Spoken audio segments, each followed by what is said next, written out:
Becoming a person worthy of trust begins with speaking the truth, and it builds as we learn to keep our promises. But for various reasons, we all sometimes fail to do what we said we would.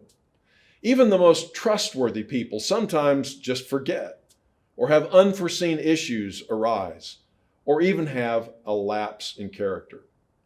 When that happens, what you do next may be the most important of all the things we've talked about in this series.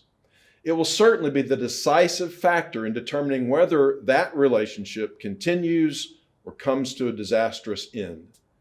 In Proverbs chapter 28 and verse 13, it says, "He who conceals his transgressions will not prosper, but he who confesses and forsakes them will find compassion." Here's what that means in practical terms. As soon as I realize that I'm not going to be able to deliver on my promise, the first thing I need to do is flag it. That is, we throw the flag on ourselves. Our natural reaction will be to hide it, but that's a big mistake. Don't cover it up, but rather expose it yourself before the person that you're letting down even knows anything about it. They're going to find out eventually. And if they see that you've tried to hide it or ignore the problem, then a small crisis of trust will turn into a huge crisis of trust. The next thing we do is explain it.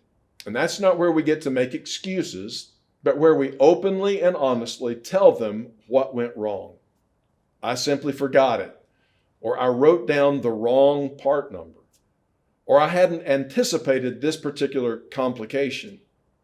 It's your job to make sure they understand what happened accurately, even if that explanation isn't flattering for you or for your company. The third thing is to fix it. This is what happened, and here's why it happened. But most importantly, this is what I'm going to do to make it right. When we blow it, it becomes our responsibility to bear the burden of fulfilling the original obligation, but also of helping them deal with whatever problems our failure has created for them. Well, that's all I know about becoming trustworthy. It's such an important topic to me because it's only when we build our relationships on the foundation of trust that we can weather the storms of life together. And now, more than ever, we need to trust each other. And that means we need to be worthy of each other's trust.